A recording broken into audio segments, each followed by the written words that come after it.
Mzigo unaanza kumwonyesha binti wa kuitwa Ego, na Lui binti alikuwa ametulia zake jikoni akiwa anaandaa msosi, lakini huu binti licha ya kwamba alikuwa anaishi kwenye mazingira mageni, lakini bado alikuwa ni mtu mwenye furaha kila wakati. Hasa Ego akiwa anaendelea kuandaa msosi, ghafla Hubi mkubwa ambaye anaishi naye alitokea, na bi mkubwa alimwambia Ego kwamba inabidi binti ajiandae, maana muda si mrefu mume wake atafika. Hasa binti naye baada ya kusikia tu taarifa hizo, binti alikuwa anafurahi kinoma noma, maana alikuwa anatamani sana siku moja aje kuingia kwenye ndoa. Hasa huyu Ego alikuwa amechukuliwa kijijini na kuja kuishi kwenye nyumba ya huyu mama, lakini jambo la kushangaza ni kwamba bi mkubwa baada ya kumuona tu binti huyo aliamini kwamba huyu ndio atakuwa mwanamke sahihi kwa ajili ya mtoto wake, na hapo ndipo bi mkubwa akamwambia Ego inabidi akajiandae, maana muda si mrefu mume wake atakuwa ashafika. Hasa Ego alikubali kumsikiza bi mkubwa na kwenda chumbani kujiandaa, lakini baada muda mfupi kusogea, bi mkubwa aliamua kumfuata Ego ikiwezekana ajue huyu binti atakuwa mvaa mavazi ya aina gani. Ila bi mkubwa baada ya kumuona tu Ego hakuamini kabisa macho yake, na hii ni baada ya kuona binti akiwa mvaa mavazi ya tofauti kabisa. Hasa bi mkubwa baada ya kumsifia Ego kwa muda mrefu sana, alimwambia binti inabidi atoe blazia, maana naamini ndio atapendeza zaidi. Lakini hili jambo lilikuwa tofauti kabisa upande wa Ego, maana binti alikuwa hajazoea kabisa kuvaa mavazi ya ajabu kiasi hichi. Hasa Hubi mkubwa bwana baada ya kuona mwelekeza Ego kwa muda mrefu sana, lakini binti hataki kabisa kuelewa, ilibidi amwache tu. Lakini baada ya muda mfupi kusogea, Lia alifanikiwa kufika nyumbani kwa mama yake kwa ajili ya kuonana na mke wake, maana siku chache zilizopita bi mkubwa alimpigia simu mtoto wake na kumwambia tayari mke ashapatikana, hivyo Mwamba inabidi ajiandae kwa ajili ya kuja kumuona. Hasa mshikaji baada ya kufika tu nyumbani kwa mama yake alisema yeye anachohitaji ni kumuona huyo mwanamke, lakini mazungumzo yakiwa yanaendelea kati ya Ali pamoja na mama yake, ghafla pale Ego alitokea, na hili jambo lilimfanya bi mkubwa ajiulize maswali mengi sana, maana yale mavazi ambayo Ego alikuwa ameyavaa binti alikuwa ameyatoa na kuyavaa mavazi mengine. Lakini Lina baada ya kumuona tu Ego, Mwamba alianza kumshangaa sana binti huyo na kuanza kumuuliza mama yake huyu binti ni nani. Lakini bi mkubwa alimwambia Ali kwamba huyu ndio yule mwanamke ambaye uliniambia nikutafutie. Na mchizi baada ya kusikia tu jambo hilo, ghafla pale Mwamba alibadilika, maana mchizi kila alipokuwa anamtazama Ego alisema huyu sio aina ya mwanamke ambaye alikuwa anamhitaji, maana kipindi ambacho mama yake alimtumia picha za Ego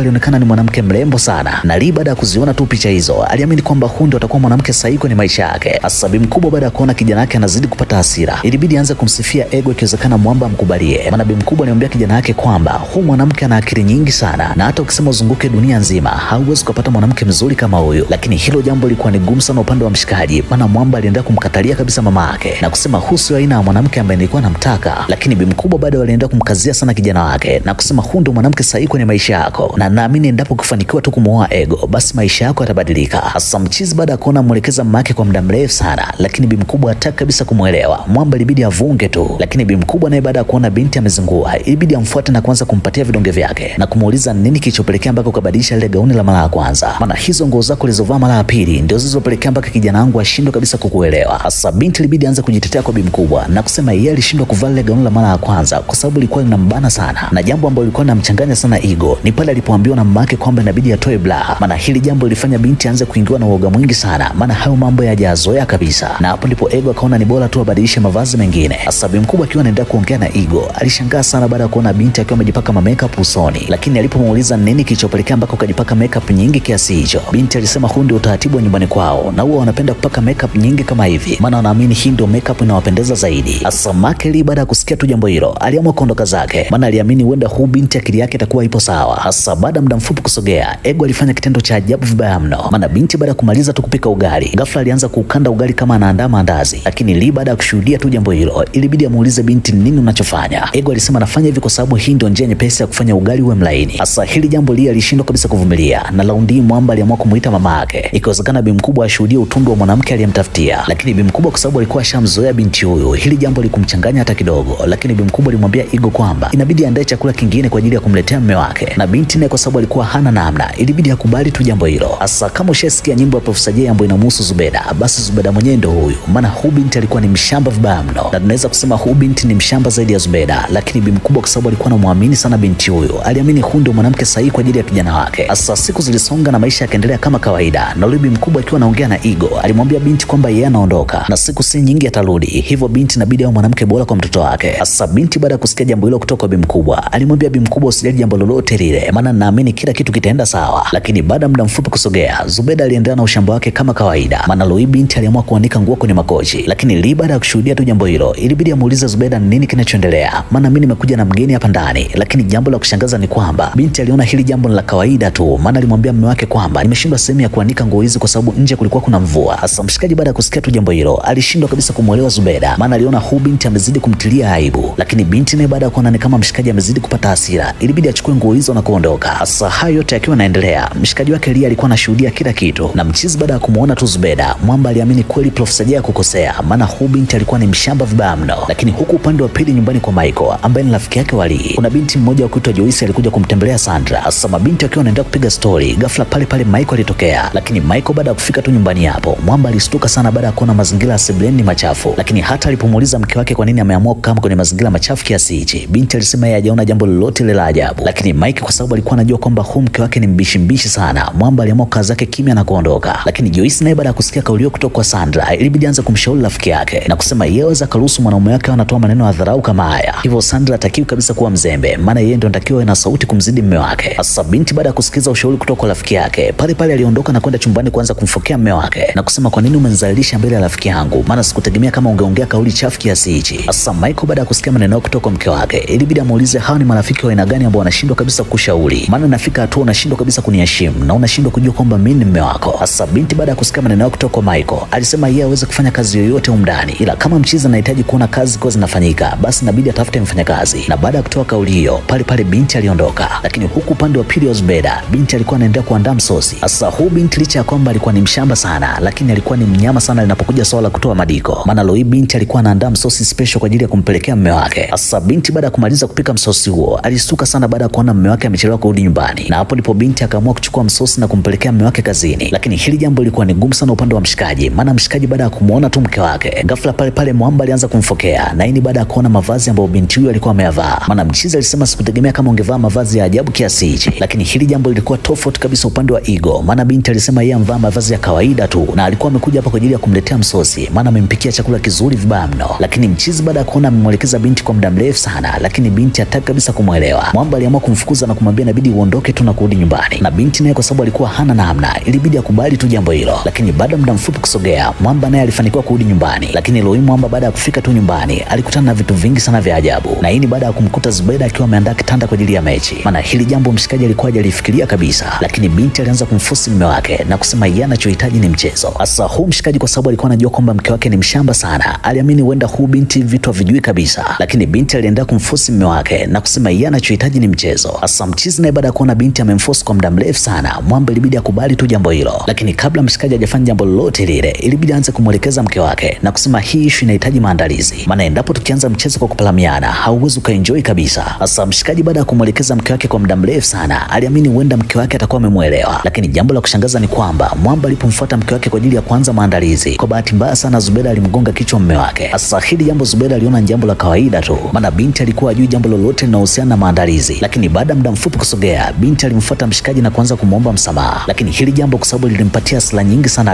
Mwamba aliamua kumfukuza kabisa mke wake. Na hii ni baada ya kuona kila kitu ambacho mshikaji anamwelekeza mke wake, binti hataki kabisa kumuelewa. Lakini Zubeda ilibidi aanze kumwomba msamaha mshikaji na kusema yeye hakutegemea kama hali ingekuwa mbaya kiasi hichi, hivyo anaomba sana mshikaji amsamehe na hili jambo aliwezi na kujirudia. Lakini huku upande wa pili nyumbani kwa Mike, Mwamba alikuwa anaendelea kugombana sana na mke wake, maana leo Mwamba akiwa ametulia zake nyumbani, alistuka sana baada ya kuona binti amechukua gari bila kumpa taarifa. Lakini baada ya kumuuliza kwa nini umechukua gari bila kunipa taarifa, hapo ndipo ugomvi ulipoanza, maana binti alianza kumfokea sana mume wake, maana aliona ni kama mshikaji amezidi kumkazia. Hasa mshikaji alikuwa mwelekeza mke wake kwa lugha nyepesi tu, akiamini kwamba huyu binti atamuelewa. Lakini hili jambo lilikuwa ni gumu sana upande wake, maana Sandra alikuwa ni mtu mwenye hasira nyingi sana, na chochote ambacho mume wake alikuwa anamwelekeza binti alikuwa hataki kabisa kumuelewa. Lakini huku upande wa pili nyumbani kwa Loi, Mwamba alianza kumwelekeza vitu vingi sana mke wake na kusema anahitaji kumbadilisha kuanzia maonekano na aina ya maisha ambayo yeye anahitaji waishi. Lakini hili jambo lilikuwa gumu sana upande wa Zubeda, maana binti alisema yeye ana staili zake na anaamini haya mavazi ambayo anayavaa ndio anampendeza zaidi. Lakini hili jambo lilikuwa ni gumu sana upande wa Lee, maana Mwamba baada ya kusikia tu kauli hiyo, pale pale alienda kumwandalia mavazi mengine mke wake na kumpatia avae. Lakini binti kwa sababu alikuwa hajazoea kabisa kuvaa nguo fupi, haya mavazi alifanya binti aanze kuona aibu. Lakini hili jambo lilikuwa tofauti kabisa upande wa Lee, maana mshikaji baada ya kuona mke wake amevaa tu nguo hiyo, alianza kumsifia na kusema hivi ndio inabidi wewe unavaa kila siku, maana kila kitu ambacho Lee alikuwa anakihitaji mke wake alikuwa nacho, isipokuwa ushamba wa Zubeda ndio ulifanya mshikaji aanze kumdharau mke wake, akiamini kwamba huyu binti hana uzuri wowote ule. Lakini leo binti baada ya kuvaa mavazi ambayo mshikaji alikuwa anataka, Mwamba alianza kumsifia sana mke wake na kusema naamini Mungu alimuumba huyu binti siku ya mapumziko, maana binti alikuwa na shepu, binti alikuwa na sura, binti alikuwa na kila kitu ambacho mshikaji alikuwa anakihitaji. Na mshikaji baada ya kummwagia mke wake sifa kede kede, pale pale Mwamba alimchukua mke wake na kuingia naye chumbani. Lakini siku ilipopita, Mwamba aliendelea kumjali sana mke wake, maana leo binti akiwa ametulia zake nyumbani, kuna makeup artist ambaye alikuwa amekuja kumpiga makeup Zubeda. Lakini binti kwa sababu alikuwa ni mshamba sana, alianza kumwambia makeup artist insist kwamba anahitaji amweke kidoti kwenye uso wake, lakini huyu binti baada ya kuona Zubeda ampendeza sana alimwambia hili jambo haliwezekani kabisa, maana hii makeup ambayo nimekupaka umenoga sio kitoto. Sasa Zubeda baada ya kumaliza kupaka makeup yake usoni, ghafla pale pale Mwamba alikuja kumchukua mke wake ili amtoe out, lakini jambo la kushangaza ni kwamba Zubeda alianza kupata wakati mgumu sana, na hii ni baada ya kuvalishwa viatu virefu, maana binti alikuwa anashindwa kabisa kupiga hatua, lakini Mwamba ilibidi aendelee kumforce na mke wake na kusema binti inabidi awe mvumilivu tu, maana muda si mrefu anafika wanakoenda. Lakini hili jambo lilikuwa ni ngumu sana upande wa Zubeda, maana binti baada ya kuona kila akizungumza na mshikaji wake Mwamba hataki kabisa kumuelewa, aliamua kutoa wigi pamoja na viatu, na mshikaji baada ya kushuhudia tu jambo hilo, mchizi alipata hasira na kuamua kumtelekeza mke wake, na mwisho wa siku Mwamba akaondoka. Lakini baada ya muda mfupi kusogea, binti alirudi nyumbani na kuanza kumwomba msamaha mume wake, lakini hili jambo mshikaji alikataa kabisa na kusema kutegemea kama binti atakuja kumdhalilisha kiasi hichi, maana tayari ashatoa pesa nyingi sana kwa ajili ya kumbadilisha mke wake. Lakini binti kwa sababu ushambo ulikuwa umemzidia, aliona huu kwake ni kama mzigo, na mshikaji baada ya kuongea na binti huyu kwa muda mrefu sana aliamua kumfukuza na kusema inabidi binti aondoke tu mbele yake, maana anazidi kumpa hasira. Na Zubeda naye kwa sababu alikuwa hana namna, binti ilibidi akubali tu kumsikiza mume wake. Lakini huku upande wa pili nyumbani kwa Mike, Mwamba pamoja na mke wake walikuwa wanaendelea kugombana kila wakati, na sababu zilizopelekea mpaka Mike akawa anagombana sana na mke wake ni kwamba mke wake alikuwa anataka kila kitu ambacho atakuwa anazungumza basi lazima mshikaji wao anasikiliza na anafanya kila kitu ambacho binti anakuwa anakihitaji. Lakini hili jambo lilikuwa ni ngumu sana upande wa Mike, maana Mwamba alisema yeye hawezi kukubali jambo la ajabu kama hilo. Lakini hata huko nyumbani kwa Lee, ghafla mambo yalibadilika, na hii ni baada ya kuona kila kitu ambacho mshikaji anamwelekeza mke wake, binti anashindwa kabisa kumuelewa, na hapo ndipo mshikaji akafanya maamuzi ya kumfukuza Zubeda, maana aliona huu binti ushamba umezidi. Sasa kabla Mwamba hajamruhusu binti aondoke, ghafla aliamua kumpigia simu mama yake na kusema yeye kutegemea kama huyu mwanamke atakuwa ni mshamba kiasi hichi, maana kila kitu ambacho mshikaji anamwelekeza binti hataki kabisa kumuelewa, hivyo ameona ni bora amfukuze tu endelee kuishi peke yake. Sasa bi mkubwa naye baada ya kusikia kauli hiyo kutoka kwa kijana wake, ilibidi aanze kumsisitiza sana Lee kwamba huu binti hutakiwi kabisa kumfukuza, maana mimi naamini huu mwanamke atakuwa ni mwanamke sahihi kwenye maisha yako, cha msingi ni kumvumilia tu na naamini kila kitu kitakuwa sawa. Hasa mshikaji baada ya kusikia mama yake akiwa anaongea huko analia, aliamua kufanya maamuzi ya kumrudisha Zubeda nyumbani, lakini Lee aliendelea kumwambia Zubeda kwamba yeye anachohitaji ni kuona huu binti anaondoka, na endapo akiona binti anashindwa kufanya vitu ambavyo mshikaji anavyohitaji basi yupo tayari kumchukua binti na kumrudisha nyumbani. Lakini hili jambo lilikuwa ni gumu sana upande wa Zubeda, maana binti alianza kumsisitiza sana mshikaji na kusema yeye hawezi kwenda sehemu yoyote ile, na kama kuna chochote ambacho atakuwa amekosea basi anaomba msamaha na maisha yaendelee kama kawaida. Hasa Mwamba baada ya kusikia maneno kutoka kwa binti huyo aliamini kwamba huu binti huenda laundi atakubali kubadilika, na hapo ndipo mshikaji akafanya maamuzi ya kumsamehe Zubeda ili maisha yaendelee kama kawaida. Hasa Mwamba baada ya kukubali kumsamehe mke wake aliondoka na kwenda kuzungumza na Mike na kumsimulia kila kitu kilichokuwa kinaendelea kati yake yeye pamoja na mke wake, na kusema ni kweli nilimfukuza mke wangu siku chache zilizopita, na hii ni baada ya kuona binti amezidi kuwa mshamba. Lakini hili jambo lilikuwa tofauti kabisa upande wa Mike, maana Mike baada ya kusikia tu jambo hilo alimwambia mshikaji wake kwamba yule ni mwanamke sahihi sana kwako na ukutakiwa kabisa kufanya jambo la ajabu kama hilo, maana mimi naamini yule mwanamke ukiwa unamwelekeza vitu vingi mara kwa mara, naamini kuna siku moja atakuja kubadilika. Hasa mshikaji ilibidi akubali tu kusikiliza ushauri wa rafiki yake. Hasa Mike baada ya kumaliza kuongea na mshikaji wake, Mwamba aliamua kwenda kumfuata mke wake chumbani, maana binti tangu asubuhi hajaamka na ajui mume wake atakula nini. Hasa Mike baada ya kuona hii tabia inazidi kujirudia, Mwamba ilibidi amfuate rafiki yake ikiwezekana ampe ushauri na kusema yeye anashindwa kabisa kumuelewa mke wake, maana zaidi ya siku 3 mfululizo binti anaamka muda ambao yeye anajisikia. Lakini Lee naye baada ya kusikia tu jambo hilo ilibidi aanze kumshauri mshikaji wake na kusema utakiwa kufanya maamuzi ya kumfukuza mkeo, cha msingi ni kukaa naye chini ikiwezekana mzungumze, maana mimi naamini atabadilika tu. Hasa mazungumzo yakiwa yanaendelea kati ya Mike pamoja na Lee, Lee aliamua kumkaribisha Mike nyumbani kwake na kusema kesho ni birthday ya mke wangu, hivyo nahitaji sana uje nyumbani kwangu ikiwezekana ujifunze mabadiliko kutoka kwa shemeji yako. Na Mike baada ya kusikia tu jambo hilo, Mwamba alikubali kwenda nyumbani kwa Lee, lakini laundi Mike hakuja peke yake, alikuja yeye pamoja na mke wake. Sasa Zubeda licha ya kwamba alikuwa ni mshamba sana, ila alikuwa ni mnoma sana kwenye masuala ya msosi, maana Loi binti baada ya kuona wageni wamfika nyumbani kwake aliamua kuandalia msosi na kuondoka. Sasa washikaji wakiwa wanajiandaa kwa ajili ya kula msosi, ghafla Sandra alianza kumfokea mume wake, na hii ni baada ya kuona mume wake amenawa maji kabla yake, na binti alianza kumfokea sana mume wake na kusema yeye hawezi kunawa maji ambayo tayari yashatumika. Sasa Mike naye baada ya kusikia tu jambo hilo, Mwamba alianza kumfokea sana mke wake na kusema yeye anachojua kwamba jikoni sio mbali, hivyo binti anaweza kwenda kuchukua maji mengine na anawe. Lakini hili jambo lilikuwa ni ngumu sana upande wa Sandra, maana binti baada ya kuambiwa tu kauli hiyo, binti alipata hasira na mwisho wa siku akaondoka. Hasa Lee baada ya kushuhudia tu jambo hilo, Mwamba hakuamini kabisa mateso ambayo mshikaji wake anayapitia, na hapo ndipo Lee akamwambia mshikaji wake kwamba kama huyu ndio mke wako ambaye anakufanyia vituko kiasi hichi, basi wewe mshikaji wangu ni mwamba, maana mimi nisingeweza kuvumilia kabisa. Lakini Mike alisema haya ndio mateso ambayo anayapitia kwenye ndoa yake na anashindwa kujua nini afanye ili mke wake arudi kwenye mstari. Sasa baada ya mazungumzo hayo kuisha, washikaji waliamua kukaa chini ikiwezekana waone namna gani wanaweza kumrudisha Sandra, maana binti tangu aondoke masaa machache aliyopita hajulikani ameenda wapi. Lakini baada ya kumpigia simu ili wajue ni wapi alipo, binti alisema yeye ameondoka na hawezi tena kurudi, na baada ya kutoa tu kauli hiyo pale pale binti alikata simu. Sasa Lee baada ya kushuhudia mateso ambayo mshikaji wake anayapitia alienda kumshauri kumshauri na kusema, wewe mwanangu unalo ngumu sana, maana kwa hayo yote ambayo anayapitia mimi nisingeweza kabisa kuvumilia. Hasa Lee baada ya kushuhudia mateso ambayo washikaji zake wanayapitia, Mwamba alianza kumpenda sana mke wake na kuanza kumsifia kila wakati. Na hii ni baada ya kuona Zubeda anazidi kubadilika siku baada ya siku, maana chochote ambacho mshikaji alikuwa anamuelekeza mke wake, binti alikuwa anakubali kusikiliza na alikuwa anafanya kila kitu ambacho mshikaji anakihitaji. Na siku zilipozidi kusogea, penzi lizidi kukolea kati ya Igo pamoja na Lee, na mchizi alienda kumfundisha binti vitu vingi sana ambavyo alikuwa anashindwa kabisa kuvifanya miaka ya nyuma. Na Igo baada ya kuona kila kitu mume wake ambacho alikuwa anakihitaji anaweza kufanya, aliamua kumfanyia surprise mume wake, maana binti aliweza kutembea na viatu virefu na alianza kuvaa zile nguo ambazo mshikaji alikuwa anazihitaji. Lakini siku ilipopita, Mike alikuja kumtembelea rafiki yake nyumbani, lakini jambo lilomchanganya zaidi Mike ni pale alipoona maisha ya shemeji yake yamebadilika. Maana Mike hakuamini kabisa kwamba huyu ndio mwanamke ambaye alikuwa hajui kupika, hajui kufua, hajui kufanya kazi yoyote ile. Lakini leo binti alivyobadilika, Mwamba hakuamini kabisa macho yake. Na hapo ndipo Mike akampatia mtihani mshikaji wake na kusema inabidi aongee na bi mkubwa, ikiwezekana amtafutie hata mwanamke kutoka Njilinji basi, maana anaamini ataweza kumbadilisha. Hasa baada ya mazungumzo hayo, Mike aliondoka na kuanza kurudi zake nyumbani. Lakini baada ya kufika tu nyumbani, mchizi alistuka sana baada ya kuona Sandra amerudi. Lakini binti baada ya kumuona tu mume wake, kama kawaida alienda kumfokea mshikaji na kusema, sikutegemea kama unaweza kunikalia kimya kwa zaidi ya wiki mbili. Lakini laundi mambo yalikuwa tofauti kabisa upande wa Mike, maana mshikaji baada ya kumuona tu binti huyo, mchizi aliamua kumfukuza na kusema inabidi uondoke nyumbani kwangu, maana wewe sio mwanamke ambaye namuhitaji. Hasa binti baada ya kusikia tu maneno hayo hakuamini kabisa macho yake. Lakini Mike alienda kumkazia sana Sandra na kusema binti inabidi aondoke. Hasa huku upande wa pili, Mike akiwa ametulia zake na mke wake, Mwamba alienda kumsifia mke wake kila siku, maana mchizi aliona hii ni kama ndoto na hakutegemea kama mke wake atakuja kubadilika kiasi hichi. Na mchizi alimwambia mke wake kwamba atampenda leo, atampenda kesho, atampenda milele, maana huyu ndio mwanamke pekee wa maisha yake. Sasa bwana, kabla sijafika mwisho wa simulizi kali ya movie yetu, mimi nataka nikwambie jambo moja tu, kwamba huyo mwanamke ambaye unataka umwache kisa ni mshamba. Kuna watu wanasubiri umwache ili wamuoe. Cha msingi ni kumbadilisha mke wako na kukubali kwamba kuna siku moja atabadilika, na mwisho wa siku maisha yenu yatakuwa ya furaha kila wakati. Sasa bwana, na mimi sina ziada, na ulikuwa na mimi Vasco Rhymes, nilikuletea simulizi hizi kuanzia mwanzo mpaka mwisho. Lakini kama unahitaji kuwa wa kwanza kabisa kupata movie zetu, basi usahau kusubscribe kisha bonyeza alama ya kengele ili uwe wa kwanza kabisa kupata movie zetu. Okay, asante, enjoy.